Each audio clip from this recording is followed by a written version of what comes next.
اللهم صل وسلم وبارك على سيدنا محمد وعلى آل سيدنا محمد عدد ما ذكره الذاكرين. اللهم صل وسلم وبارك على سيدنا محمد وعلى آل سيدنا محمد عدد ما غفلوا عن ذكره الغافلين. بسم الله الرحمن الرحيم. السلام عليكم، ازيكم يا حبايب قلبي؟ عاملين ايه؟ النهارده اجيب لكم اكله حلوه قوي، اكله مهمله من ناس من يعني الوقت في زماننا ده، بس كان زمان دي اكلات من اكلات الحرشه زي الكوارع وزي الكرشه والممبار والحاجات دي، بس دي عكاوي. عكاوي في ناس كتير ما بترضاش تعملها، بتقول لك على اساس ان هي يعني يقولوا انها زفره، ما بتحبوش ياكلوها. بس انا هجيبها لكم بطريقه او صعبه، انا هجيبها لكم بطريقه سهله جدا ونظيفه جدا، وريحتها هتبقى جميله جدا وطعمها زي الزبده. عكاوي باسهل طريقه وبانضف طريقه، ومفيش اي ريحه زفاره ولا اي حاجه، وريحتها زي الفل وطعمها زبده. هبدا الاول اولع البوتاجاز واحط اي حله وعليها اي ماده دهنيه شويه كده بس صغيرين، تسخن الحله. مجرد ما تسخن الحله واروح جايبه العكاوي. طبعا الاول لو انا جبتها ومتاكده يعني الجزار كده كويس وبتاع وجبتها على طول، ممكن ما اغسلهاش مش مشكله. لا عايزه زياده تاكيد، ممكن احطها في شويه ميه بخل وملح نص ساعه كده ولا حاجه، واشطفها واشيلها وخلاص. على كده اشتغل بيها على طول. دي الحله المفروض كده سخنت عشان دي استلت مش هتدخل بسرعه. انا هجيب العكاوي واحطها فيها كده، تاخد لسعه. العكاوي بسم الله ما شاء الله كبيره. هتبدا بقى احط واحده واحده بحيث انا كلها عندها زي ما بيقولوا صدمه كده جوه المطبخ. الشفاء قصدي. الساعه في كل جوانبها، يعني هاخدها لسعه كده في كل الجوانب بتاعتها، اقلبها. مجرد ما اقلبها على ساعات كلها خفيفه الخطوه الثانيه. انا كده اهو مش هحط عليها حاجه خالص، زي ما بدنا في الحله اللي تحت بسيطه مش كتير.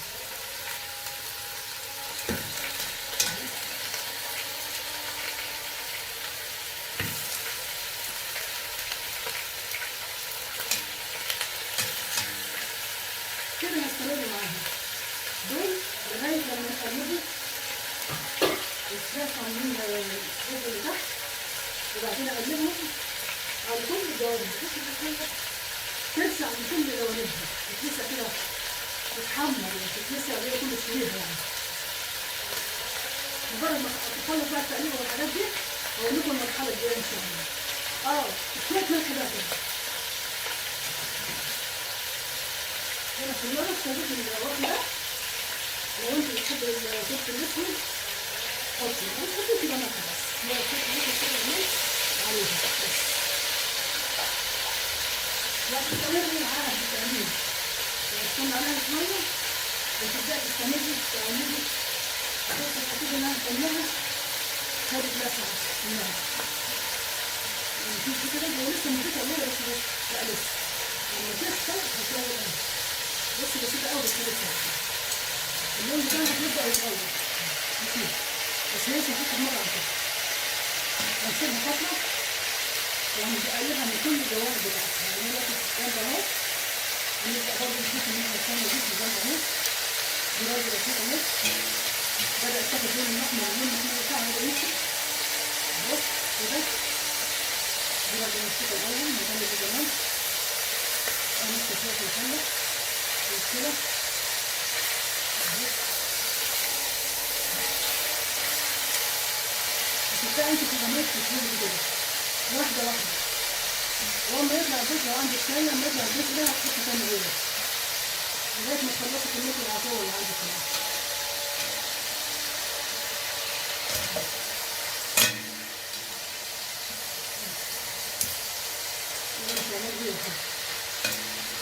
هتبداي تستمري على الموضوع ده والساعه عالية عادي معاكي وانت واقفه قدامها ومتعبيه متوتره. هنرجع عليها لما يكون دول وهنطلعها ونحط الجبنه تاني لغايه ما نخلص الكميه اللي احنا عايزينها. دول برضه اتقلب مره ثانيه، يعني مش كفايه مره دول خلاص، لا ده هنعملهم كذا مره بحيث ان تبقى حمرا اصلا بالحته دي لونها ذهبي كده حلو. نستمر كده ونستمر كده على فكره برضه لسه بسرعه. هتني كده. بعد فترة هنكمل عملنا هي كده من دول، هنكمل الخلطة بتاعتها. هنروح نقطع جهز البصل والحاجات التانية كده. نخلص الحاجات وبعدين طريقة التسوية منها. بعد ما اختارت منها. بصوا يا حبايب قلبي، أنا كده خلصت تشويح العكاوي زي ما انتم شايفين اهي، شكلها يشرح القلب ويفتح النفس وريحتها جميلة جدا. لا يعني فعلا ما حدش اللي متعقد من الكعكاوي والحاجات دي واللي بيسمع عنها انها زفرة او مش كويسة يجرب الطريقة دي هيلاقيها جميلة جدا. بتبقى ناعمة ومستوى لكم، ناعمة جدا لحمتها وجميلة جدا. وعلى فكرة بيقولوا يعني ان دايما اللحمة اللي فيها غذاء ومفيدة للجسم اكتر اللي هي جنب العظم. مش لازم يكون العكاوي يعني، بس عموما. بس فعلا دي جميلة جدا واكلة شعبية حلوة قوي.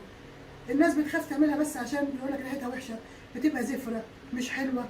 لو عملتيها دي وحطيتيها، لو مكان اللي هيبين انها عكاوي اللي هي حتة الفقرة الظهر الديل بس فعلا جميلة جدا. احنا بعد ما طلعناها ونحلها على النار لسه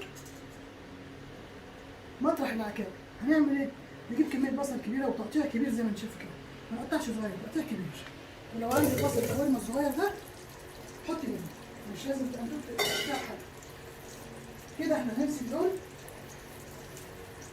يبقى البصل اللي احنا قطعناه ده نخليه فترة على النار كده شوية مش كتير، وهنحط له ملح، هنحط له شوية قرفة صغيرين اللي انت شايفاهم دول كده، قرفة يعني نص معلقة صغيرة كده قرفة، كمون، ملح، وهنحطهم على البصل اثناء ما هو بيتحمر. يعني حاطين على اللحمة قبل كده او على العكاوي بمعنى اصح قبل كده. دول احنا هنخليهم شوية بس مش هنخليهم كتير، يتشوحوا شوية كده مع نفسهم عشان ما يعملش صنان البصل، ما يبقاش البصل مصنن زي ما بيقولوا كده. يتلسع شوية في الحرارة بتاعت المادة الدهنية ايا كانت. وطبعا هي ممكن تاخد كمان لون محمر شوية. هو كده انا معليت النار عليها عادي على اساس ان انا مش بعيد عنها هقطعها شوية. دي بقى الطريقة دي جميلة جدا، مش هتخلي اي حد يقول لك ان العكاوي مش كويسة. دي اكلة شعبية من زمان بتعمل، اكلات مصرية قديمة زي الكلاوي وزي الممبار والحاجات دي. احنا هنسيبها شوية تتلسع بس بالنار كده عشان ما تصننش، لان احنا هنحط عليها دلوقتي العكاوي اللي احنا حطيناها دي كلها هنحطها هنا. ومش هتقعد كتير شوية زي ما انت شايفة كده. احنا سيبناها كده اهو شوية صغيرة حلو. هنبدأ بقى نحط العكاوي.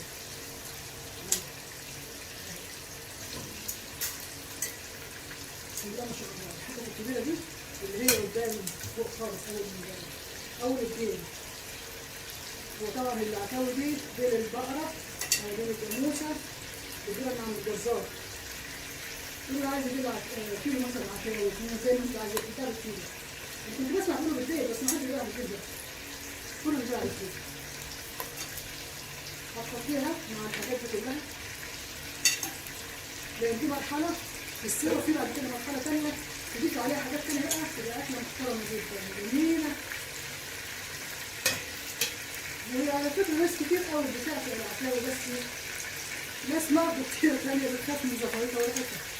فدي مفيش أي زفارات، يعني انت تمسكي الشاي تشميها كده ريحتها جميلة جدا وشكلها شهي جدا، يعني هي لسه مستويتش.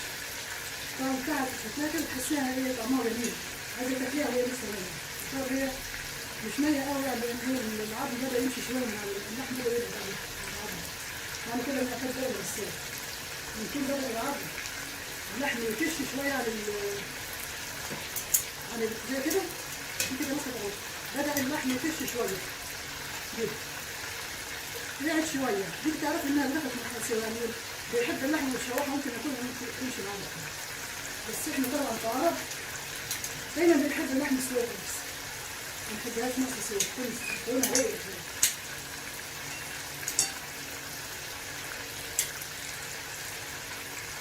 هنسيبها كده فترة وهنغطي عليها وهنوطي شوية بقى. يعني احنا هنعمل ازاي بقى؟ هنجيب بقى الحاجة دي وهنحطها في حاجة أساسية. نحطها شوية خل وشوية قرفة وشوية كمون. دول أساسي. لا عايزه تحطي شطه براحتك، شطه اسود برضه ده هنغطي عليها كده وهنهدي النار شويه برضه، يعني نقدر نقول ايه نص، يعني اكنك بتعملي رز ومهديه عليه قبل ما تحطي الشريحه، وهنسيبها فتره وهنرجع له تاني. بصوا يا حبايب قلبي انا حطيتها زي ما شفتوا هي مع اوراق البصل على طول مع البصل، وسبتهم نص ساعه على نار هاديه اكنك متهدي نار على الرز بس من غير الشريحه. كوبايه ميه سخنه بعد نص ساعه وحطيتها. انا ممكن احط لها عشان هي بسم الله ما شاء الله كتير، احط تاني بحيث ان انا اخليها تتبقى ميه سخنه ما تبقاش كبيره عشان تغلي تستوي فوق. المرحله لسه في مرحله تانيه ان شاء الله. كده ميه سخنه عشان ما تبردش. لما حطينا لها حوالي مرتين كبار احنا كده ميه سخنه مولعه كده نحط محتاجات عشان مع نفسها مش هنزودها كده تاني غالبا. هنا بقى هنعلي النار شويه مش هنخليها ايه النار بتاعتها تعلى، وهنحط لها شويه صلصه.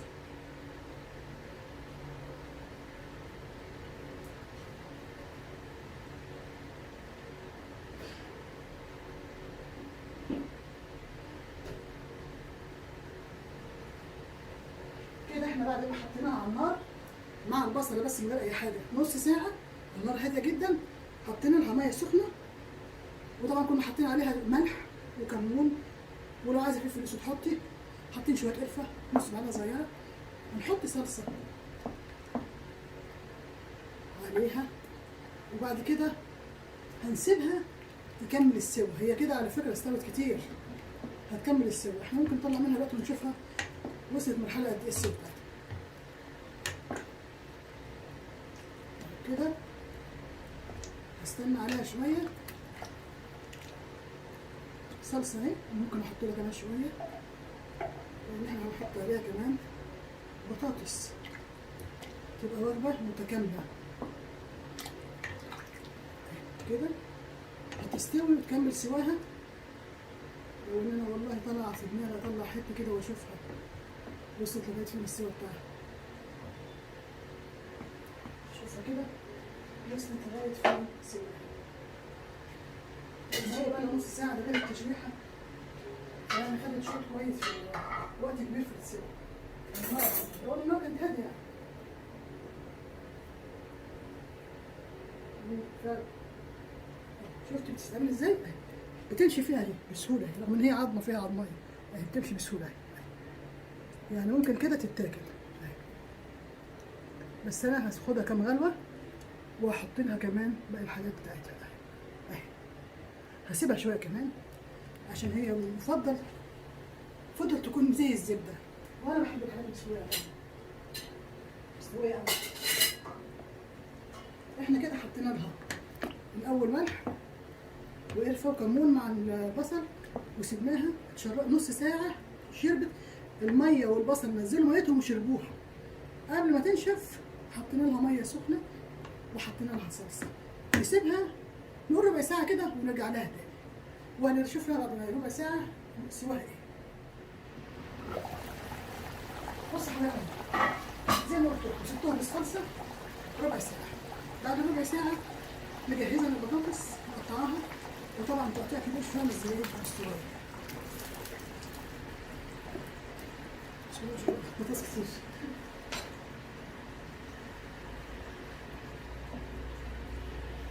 كده هي قربت تستوي. احنا عايزين وقت بس يا دوب هنهدي النار شويه عشان الحله اتملت بسم الله ما شاء الله، وفي نفس الوقت عشان البطاطس ما تتهريش، لكن هي العكاوي بسم الله ما شاء الله استوت تبقى زي الزبده. زياده سوا شويه صغيره مع سوا البطاطس اهي كده.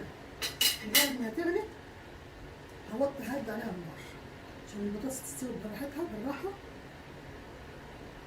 وبعد كده هي كلها مش هتاخد ربع ساعه تاني وهتكون خلصت. انا هنا بالمناسبه انا بعمل شويه رز جنبها رز بشعريه، يعني تبقى اكل حلو بصراحه مع بعض. رز بشعريه مع العكاوي بطاطس حلوه جدا، والله ريحتها مش هتتخيلوها، جميله جدا. وبص الشكل شهي اهو، بسم الله ما شاء الله. ولسه اما تتغرف كمان كان الحله مش باين جمال العكاوي فيها. هتشوف بقى وهتشوفوا قد ايه هي مستويه. فانا شفتها دلوقتي لقيتها مستويه جميله جدا.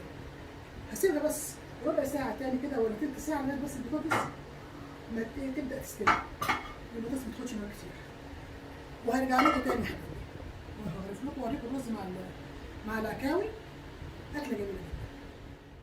بصوا بقى يا حبايب قلبي، احنا كده عملنا العكاوي جميله جدا وخفيفه جدا وسهله. لو اتبعت الطريقه دي عمرك ما هتحسي اجمل من لحم العكاوي.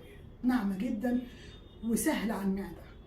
الطريقه مش محتاجه حاجه، يعني تجيبي العكاوي وحله بس وماده دهنيه وتتابعي معاها وشويه رز جنبها زي الفل زي ما عملناها كده. الطريقه سهله قوي مش مكلفه خالص. دي الاكله جميله جدا.